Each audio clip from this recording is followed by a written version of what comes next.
Assalamualaikum warahmatullahi wabarakatuh. Salam olahraga pemirsa yang ada di seluruh tanah air. Berjumpa kembali dengan saya Jiru Custen, tentu saja dalam podcast yang selalu mengantarkan kepada Anda tentang sepak bola Indonesia. Nah, baru saja kita harus mengakui keunggulan Filipina 1-0 dalam pertandingan pertama timnas Indonesia U22 di SEA Games Thailand. Tentu saja ini kekalahan yang cukup membuat supporter timnas di Indonesia ini, waduh, ini kenapa kalah Indra Safri ya? Padahal kalau dilihat permainan yang dalam 90 menit tadi cukup bagus sebenarnya apa yang dimainkan oleh Indra Safri, namun permainan dari Filipina mampu disiplin sepanjang 90 menit. Mereka ketika diserang selalu memasang pemainnya itu di belakang cukup banyak. Namun sebelumnya berikan like dan subscribe pada channel ini untuk mendukung kita menuju 100.000 subscribers. Dan tentu saja dengan Anda melakukan like dan subscribe, Anda akan selalu terhubung dengan channel ini. Dan juga jangan lupa untuk berikan kritikan dan saran pada PSSI dan juga Erick Thohir serta saya. Boleh, nanti kritik saya terbuka. Rekan-rekan semuanya, barusan tadi kita menyaksikan pertandingan yang cukup menarik ya, namun sayangnya kita kurang beruntung dalam skema permainan yang diusung oleh Indra Safri. Sebenarnya mereka menggunakan kompleksitas dari semua pemain yang ada, dari 11 pemain. Jadi bagus Indra Safri mau membuka diri untuk menerima masukan-masukan dari kita. Nah, namun yang mengejutkan adalah tidak adanya penonton timnas, supporter timnas yang datang ke stadion. Tidak ada satupun. Ini menarik ya. Apakah ini memang bentuk protes masyarakat Indonesia kepada PSSI ya? Ini terutama ya. Apakah ini salah satu bentuk dari protes masyarakat Indonesia karena memang tumpang tindihnya kepengurusan PSSI yang masih, menurut saya sih, masih carut marut dalam berbagai aspek. Namun ya, ini pertandingan yang cukup seru di awal pertandingan SEA Games ini, karena ini adalah sebuah ajang yang dimana memang membuktikan siapakah yang akan terbaik di Asia Tenggara memperoleh medali emas. Namun Indra Safri belum mampu untuk memberikan sesuatu yang terbaik pada hari ini. Nah, gol yang dicetak Filipina ini sebenarnya juga di akhir babak pertama ya. Jadi di injury time, sebuah umpan lambung dari sisi kanan dari pertahanan timnas Indonesia.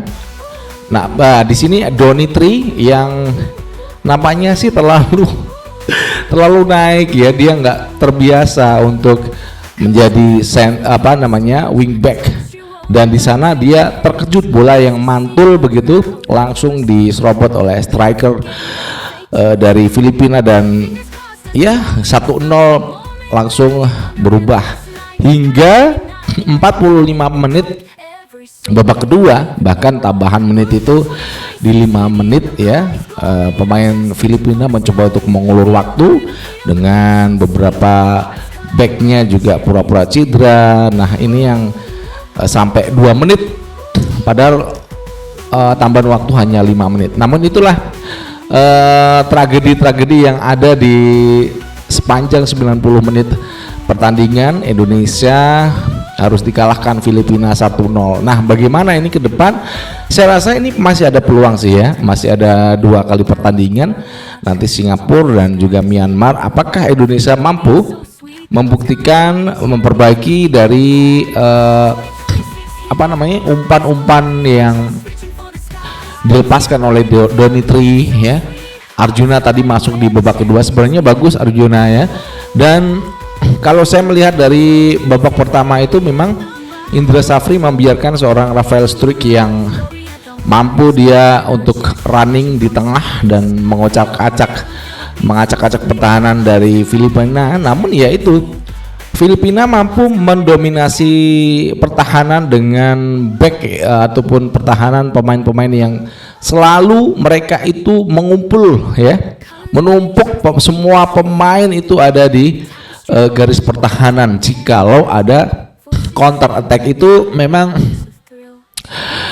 taktik dari seorang pelatih Filipina asal Australia yang kita bisa saksikan tadi, hampir sama dengan saat Indonesia senior saat kita bertandang di Australia. Mereka menumpuk pemain di belakang, kemudian melakukan attacking lewat serangan balik dan akhirnya menceploskan gawang ke gawang timnas Indonesia. Nah, ini tadi diulangi lagi. Saya rasa kok memang mereka menumpuk pemain sehingga kesulitan ya pemain-pemain kita yang ada di depan, di tengah, kemudian striker kita Plogo tadi Mauro Zylstra, tidak ada sama sekali umpan yang matang yang bisa diselesaikan dengan finishing touch yang bagus seorang striker kita. Namun ya itu, kekalahan memang harus kita terima hingga wasit meniup akhir babak kedua.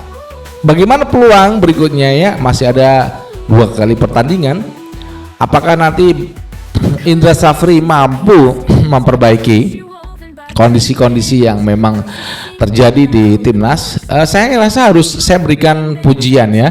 Saya harus acungi jempol untuk Indra Safri yang mau merubah gaya permainan yang tidak membiarkan para pemain-pemain itu melakukan individual, gerakan-gerakan individual yang itu cepat capek.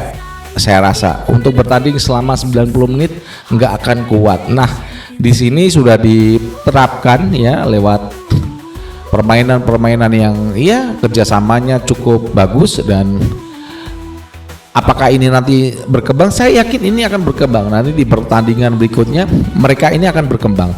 Kalau melihat pertandingan dari Filipina, meskipun kita kalah 1-0 dari Filipina, namun organisasi manajerial di lapangan cukup bagus. Bagaimana saya melihat di sini ada di babak pertama itu Donitri cukup bagus memberikan umpan-umpan lambung ke depan. Namun yaitu tadi, pertahanan cukup kuat, cukup rapat, semua pemain menumpuknya, bahkan midfielder ya itu menumpuk diri di pertahanan Filipina. Kemudian juga masih di babak pertama tadi ya, saya mencatat Donitri yang cukup bagus, Rafael Struijk juga lumayan bagus.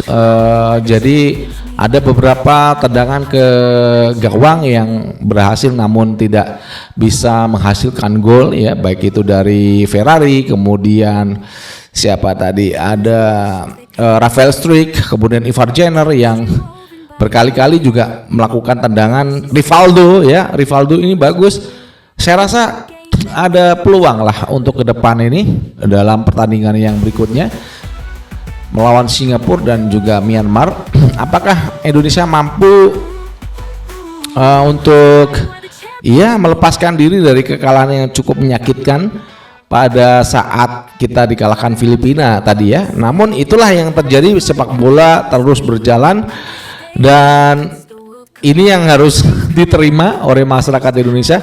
Dan kagetnya tadi juga tidak ada satupun supporter di stadion. Itu mungkin akibat dari kekecewaan masyarakat Indonesia atas kepemimpinan dari Erick Thohir di PSSI yang mungkin menurut masyarakat kita itu ya gitulah. Namun ya itulah apa yang terjadi, memang real ya, di kenyataan di lapangan itu kan membuktikan bahwasanya apa yang dilakukan PSSI tidak serta-merta disetujui oleh masyarakat Indonesia. Apakah pemilihan dari Indra Safri ini juga tidak disetujui? Kita juga nggak tahu. Namun saya rasa Indra Safri sudah memperbaiki dalam kondisi yang cukup rapat jadwal timnas U22 ini di SEA Games. Demikian yang bisa saya sampaikan kepada Anda dari Jakarta. Saya Jill Custen mengucapkan wassalamualaikum warahmatullahi wabarakatuh. Salam olahraga and ciao.